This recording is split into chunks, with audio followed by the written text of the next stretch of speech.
All right, it is the top of the hour. Thank you everybody for joining today's webinar, Locate, Analyze, and Plan Tips for Migration Success. We appreciate you joining us today. And the first thing I'd like to do is just take a second to introduce our speakers. My name is Shana Horka and I work in product marketing here at Gimmal. I am joined by our key speakers today, Gimmal's Vice Chairman, David Quackenbush, Gimmal Solutions Architect, John Kuvion, and we are very excited to have Jordan Uterhagen, who is the Managing Director at Cadence Solutions. Now, before we get started, I have a few housekeeping items to go through. If you have any questions throughout the webinar, please feel free to submit them in the Q&A section on the bottom of your screen. We'll answer, I believe the format is as they come in, and we'll also keep some time at the end for additional Q&A if we have time for it. There will be at least one poll question that you'll see pop up. All answers are anonymous, so please keep an eye out for that. And as always, if you have any technical difficulties, please let us know so we can assist you. So to kick things off, I'm going to tell you a little bit about Gimmal, and then I'm going to hand it over to Jordan so he can do a very brief introduction of Cadence Solutions for those who are not familiar. So to kick things off, I have a couple of slides here to tell you a little bit about how Gimmal can help you take control of your information with our suite of solutions. Gimmal is an information governance software company founded in 2002. Our mission is to help you achieve information governance goals by providing solutions that help you balance the value your information provides with the risk it also presents. Whether you're trying to discover information in unstructured data sources, migrate from legacy systems, or comply with policies across multiple repositories, Gimmal can help you achieve your information governance goals. We have a client success team and a global network of partners that deliver solutions in conjunction with key partners like Microsoft and SAP. Gimmal's family of software products work together to let you create an efficient digital workplace. Our comprehensive solutions, as you can see on the screen, include migration from legacy systems, which we're going to be talking a little bit about today, file analysis and e-discovery, electronic and physical records management, and document management for SAP. But without further ado, I'll go ahead and hand it over to Jordan so he can do an introduction of Cadence Solutions. Thank you, Shana.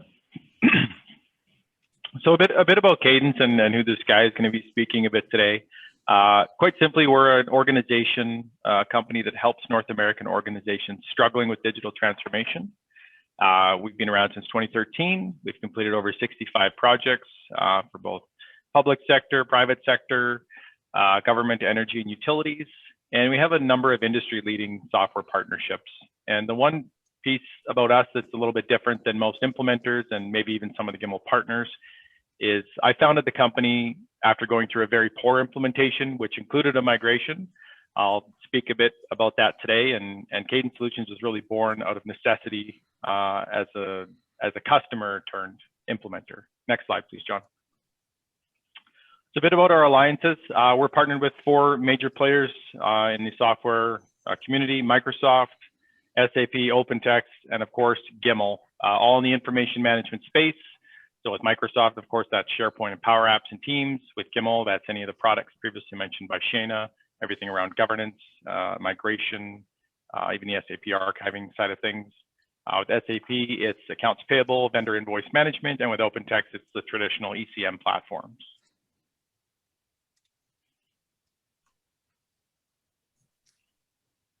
Okay, I'm going to take it from here. Thank you, Jordan. Thank you, Shana.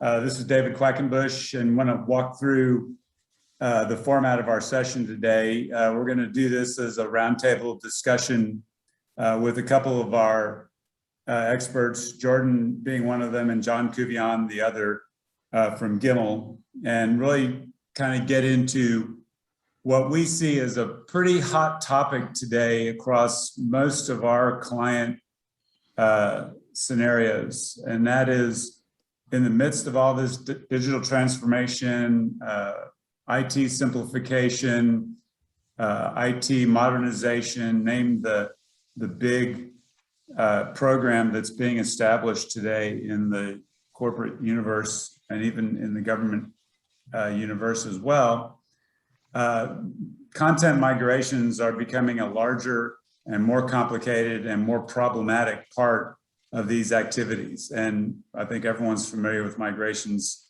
for a very long period of time.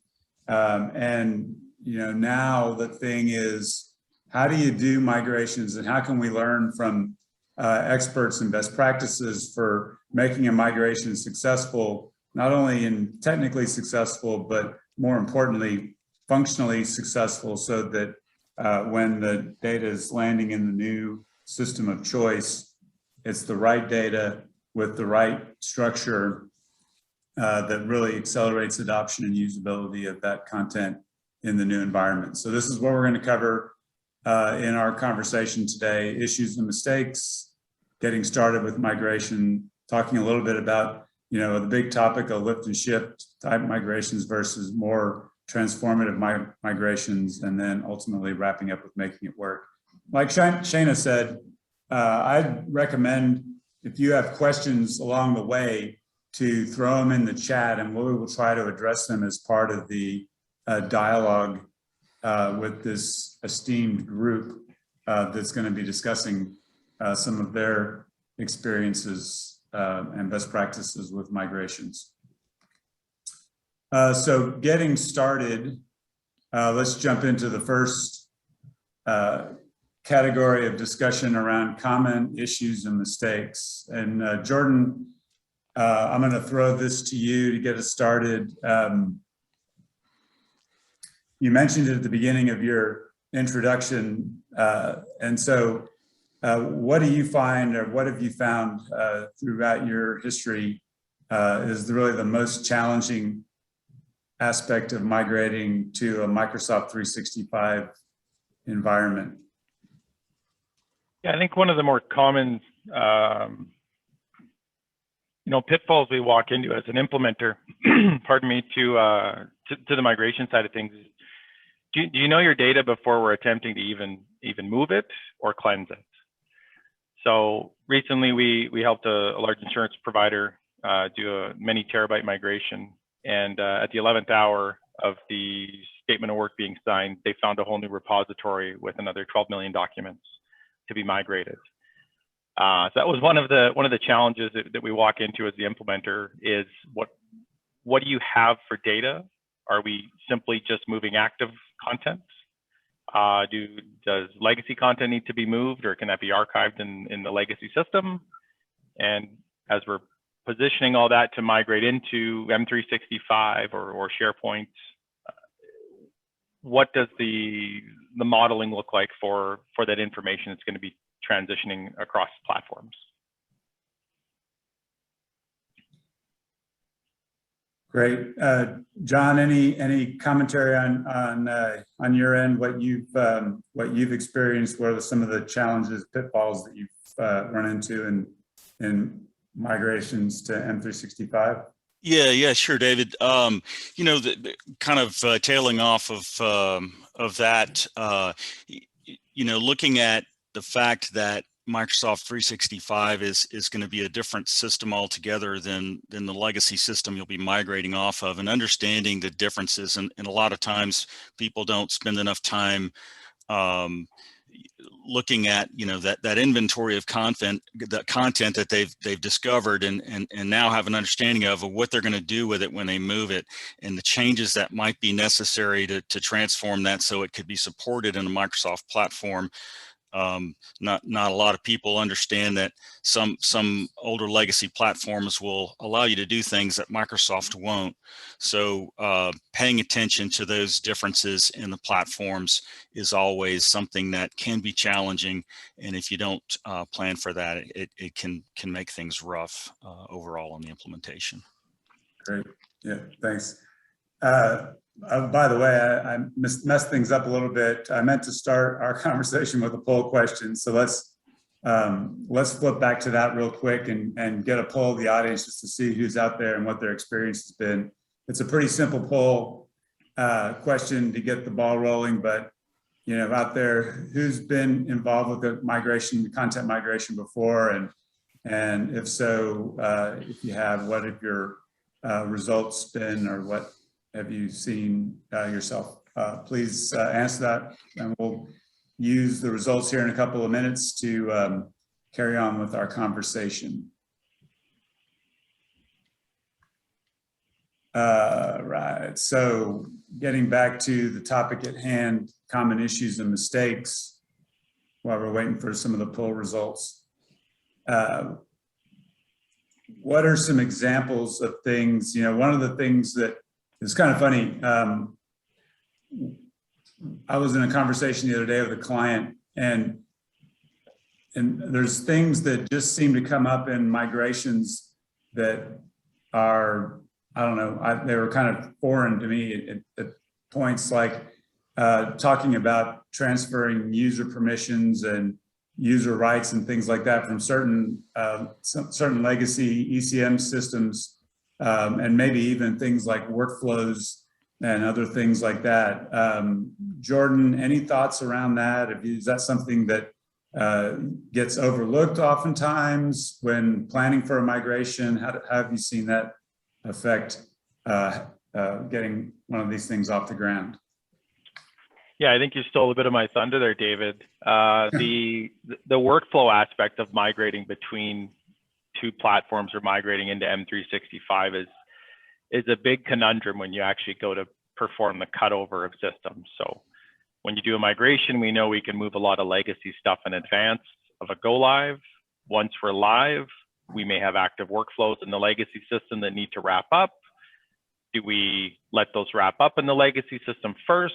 Do we transition the workflow process over to the new system in 365? And how does that interact as a part of our transition and our migration? So you may end up, in all likelihood, with two platforms running parallel for a period of time until those business processes kind of wrap up in the old system and engage net new in 365 or wherever you're migrating to. We've done those migrations, as you mentioned, David, from OpenText into Microsoft, and the permission model is one of those areas that is definitely a pain point. The permission models are nowhere near the same. It's not an easy thing to migrate, and when you start talking about security clearance levels, in-depth permissions, even you get into some groups, if Active Directory was used or not used, those are other pitfalls and things that really need to be analyzed. So the devil's really in the details as you get into those types of activities, and it does require a thorough discussion before you start to consider the project. Excellent. Thank you for that. I think that's a good perspective. Here's our poll results. So it looks like we've got a nice diverse group here, some with good success conducting their own migrations. Some have had some challenges, and some are getting ready to go through it maybe for the first time. So a good cross-section of experience out there to draw from. Let's, John, while we wrap this section up, Kuvion, any other thoughts or pointers, tips that you might provide for someone that's getting ready to do a migration before they just jump right in and start working? Yeah, I think Jordan kind of nailed this in his first response, and that really is around understanding the inventory of content that you're working with. You really have to have a good understanding of what you're going to be working with, and that's something that that we have a tool. We have our analysis and discovery tool that can help with that, but really you've got to understand what your content is. If your content is, for example, in content server, what categories and attributes are being used? What's the model look like? What does the security look like? What is the overall picture of your data? And that's important to get started, because until you do that, you really are going to be flying blind, and your planning is going to be well short of what it needs to be in order to do your migration. Okay, great. This just popped into my head. So what about any thoughts, either one, Jordan or John, on underestimating what it really takes, the time it actually takes to move payloads from some former source system to a Microsoft 365 environment? I can take a stab at that first, John. Sure, go ahead.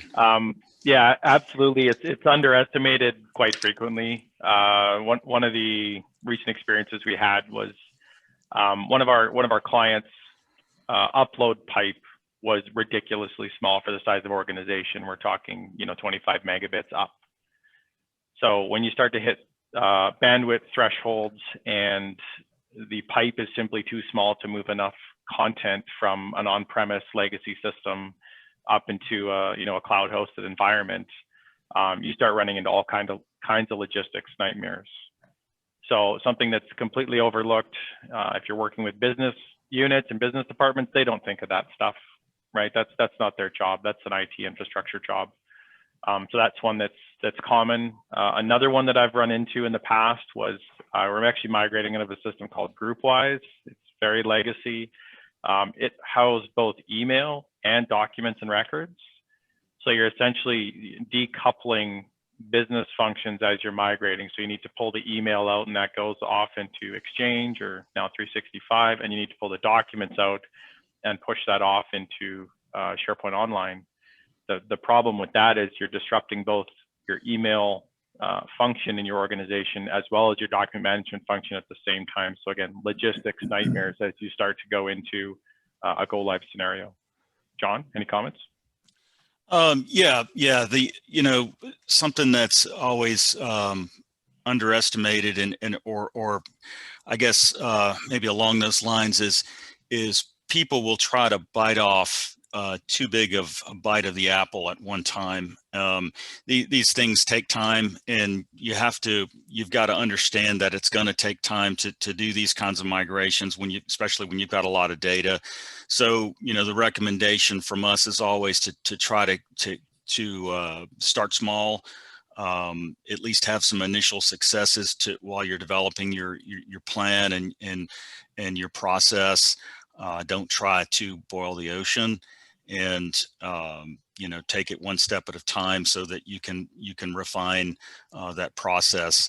Along the lines of what you were saying, Jordan, about bandwidth issues, I can say that we see that a lot too, and in order to help with some of that, we've got specific tooling in our migration products that take advantage and leverage some of the newest functionality that M365 offers with respect to migrations and the use of their migration API for bulk loading, because we do see that. And in addition to bandwidth at a customer site, you've also got the idea and the problem of Microsoft throttling your connection to make sure that you're not overloading your SharePoint Online tenant, for example. But those are two things I would add to that. Excellent. That's a good, I think that's sort of a good starter to get us into, some of the challenges. Now let's talk about getting started, and maybe as a part of the getting started, I'm going to go ahead and address a question that we've received. It's certainly a part of getting started in my perspective, which is the question here is, what techniques or technologies have you used to get rid of rot prior to a migration? So when I think of migrations and getting started, the first thing that you normally are going to do is really kind of understand what you're migrating and what you're not migrating, and certainly rot has an element there. So Jordan, any thoughts there? Yeah, on the rot side of things, I think that's going to depend on where you're coming from, Sue, in terms of a system. Is it a structured system? Are we talking file shares?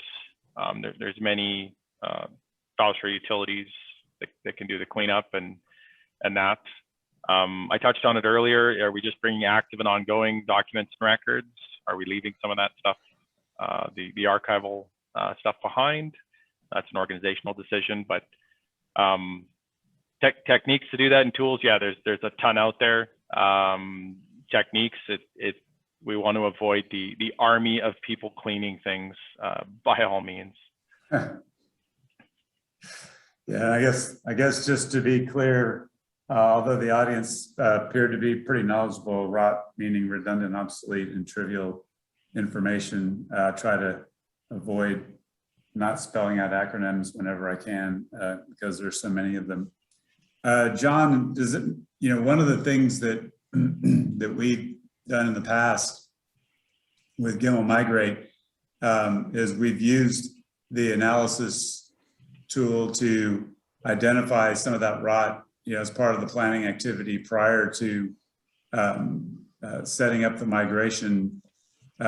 Anything to show or any thoughts on that that particular piece? Yeah, sure. I can pull that up real quick.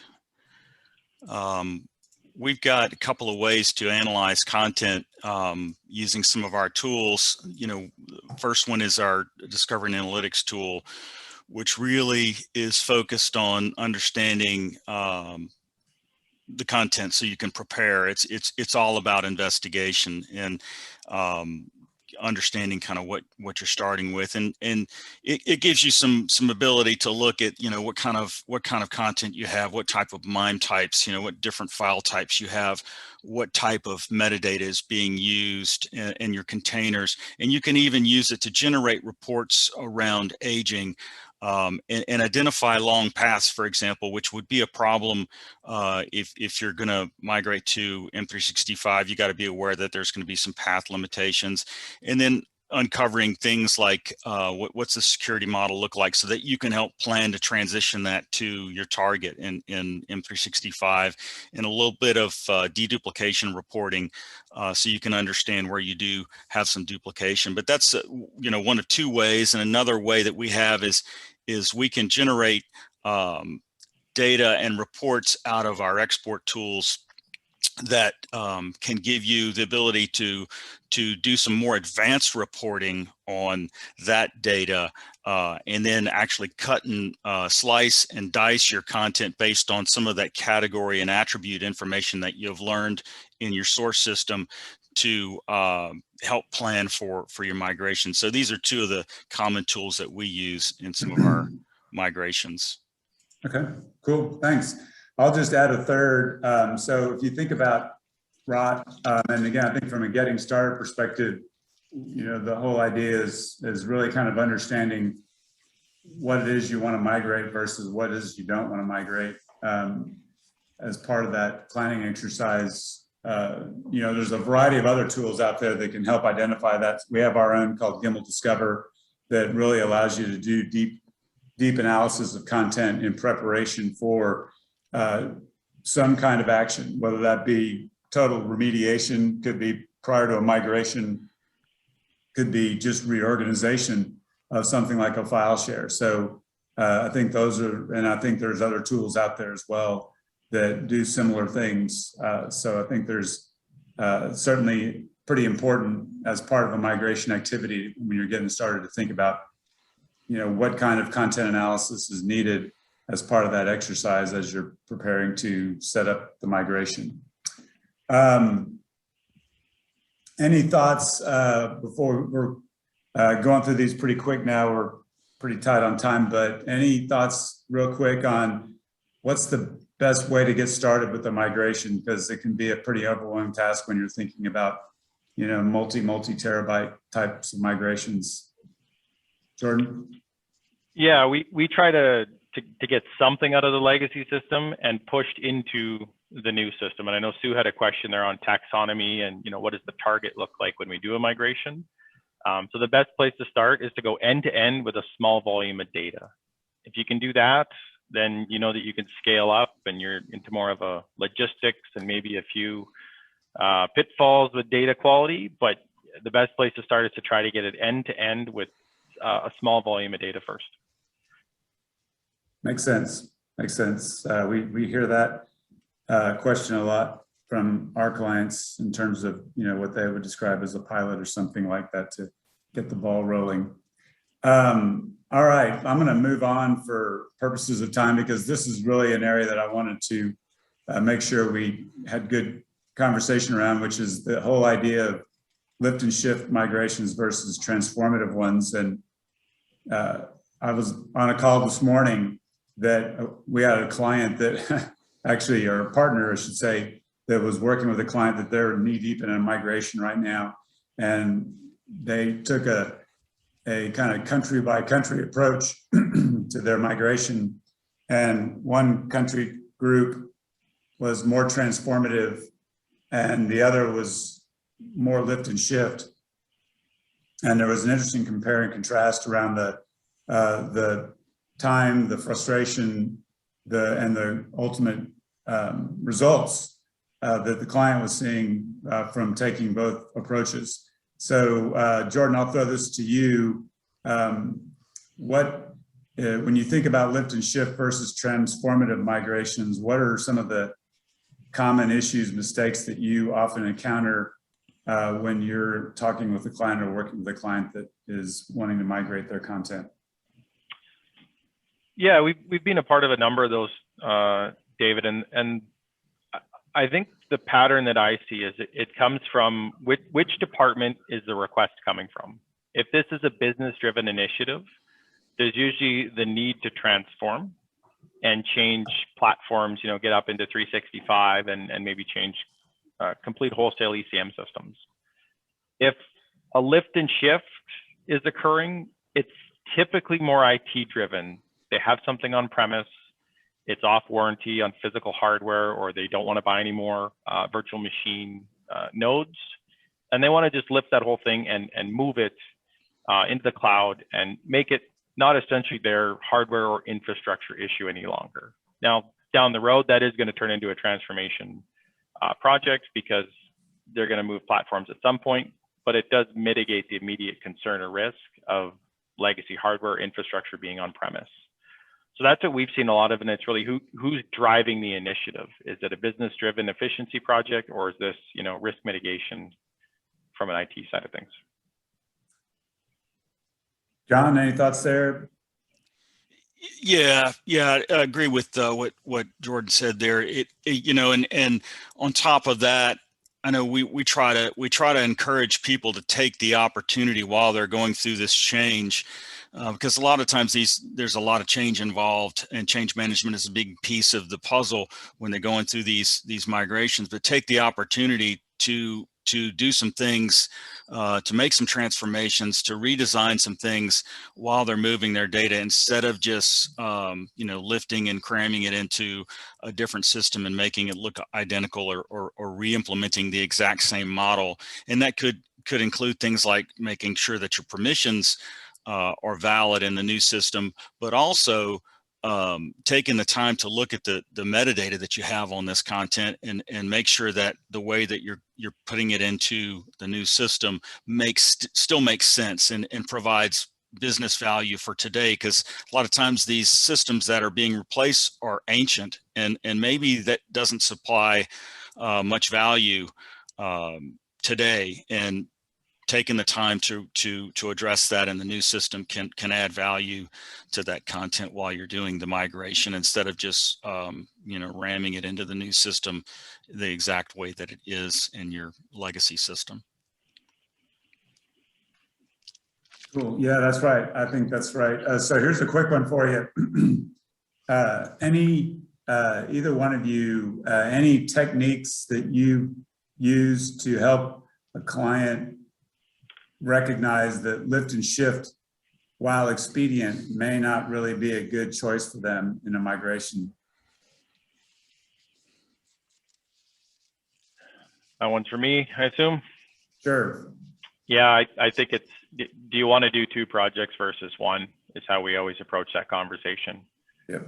And if we're doing a true transformation, again, we need that business buy-in. If they're not buying in immediately, or it's not a priority for them, unfortunately you're kind of stuck. But that's the approach is, how many times do you want to do this? Do you want to You want to renovate first and then build a new house, or should we just start building a new house now? Yeah, great point. I couldn't agree more.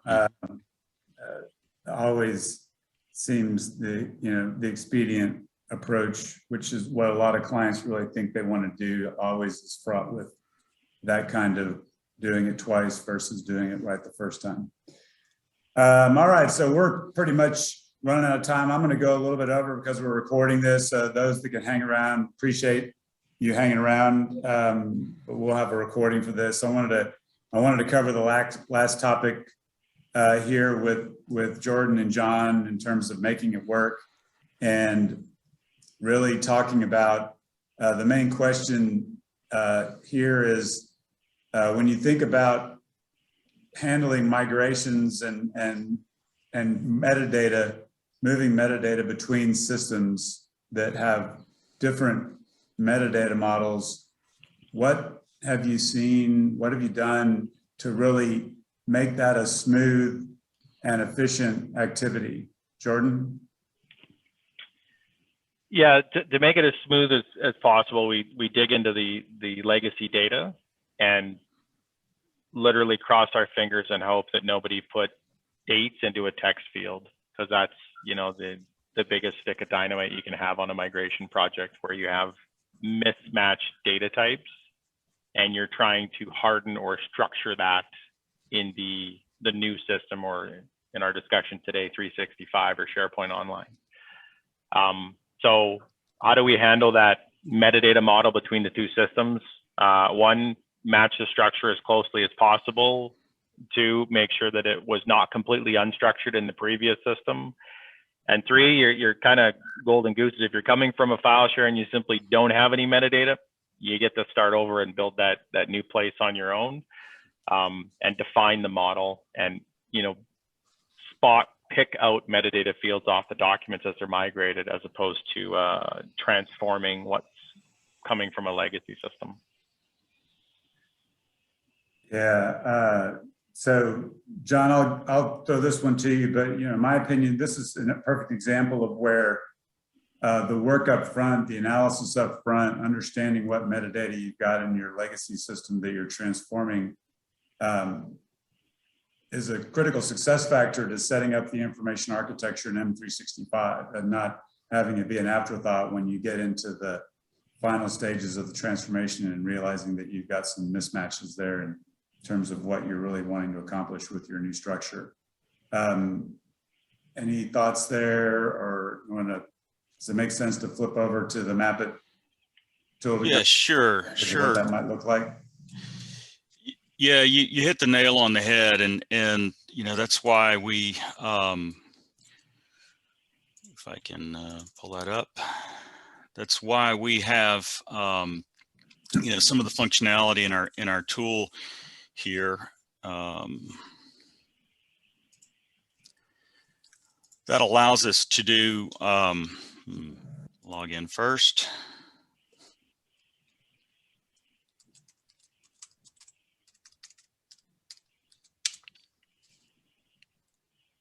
Oh, it's going to really put me through the ringer here. Lucky you.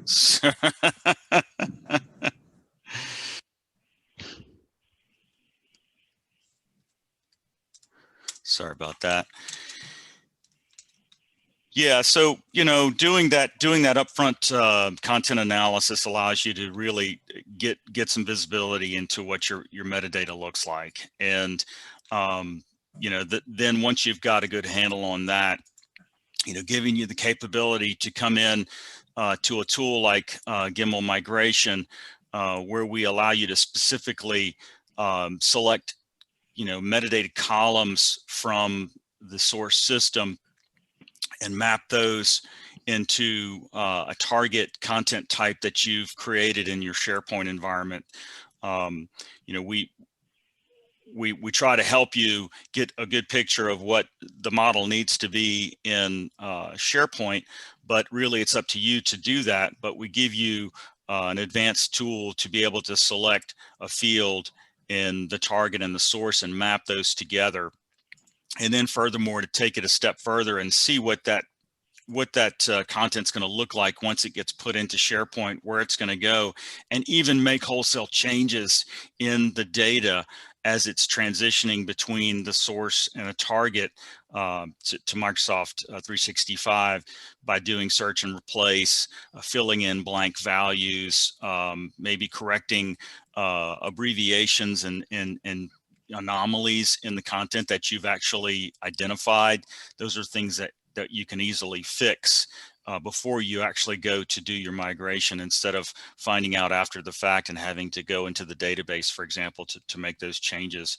And then lastly, being able to identify some of those areas where you know it's going to be an issue in SharePoint because you've got a long path, or taking advantage of some capabilities in our tool set to do some restructuring of folders by dragging and dropping them around, or removing them from the migration where you don't want to, you find data that you don't want to remove that that is in the source system. So those are some key ways that we help with that scenario. Great. Thank you for that. Much appreciated. So we are a little bit over. Hopefully this gives everybody on the call. This was a rapid fire conversation. You could spend hours talking about migrations, and everyone knows how much fun it is to talk about migrations, much less do them. Being a little facetious there, of course. I've got one thing to wrap up here with another poll question, and then we'll wrap things up. If there's any questions, we'll be happy to answer them. Otherwise, you know how to reach us. And let us know if you want to hear from us on this poll question about any more information around migrations from Cadence or Gimmal. Be happy to follow up for those that are interested in learning more. Again, it's a topic that's front of mind for so many of our clients today, and hopefully this gave you a little bit of insight into some ways to get in front of the curve when you want to do a migration and be successful with it. But encourage you to reach out to Cadence or ourselves if you've got further questions or want additional information.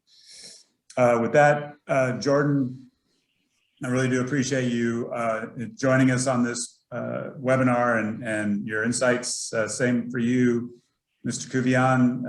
And until next time, we appreciate everybody joining, and have a great rest of your day. Thank you.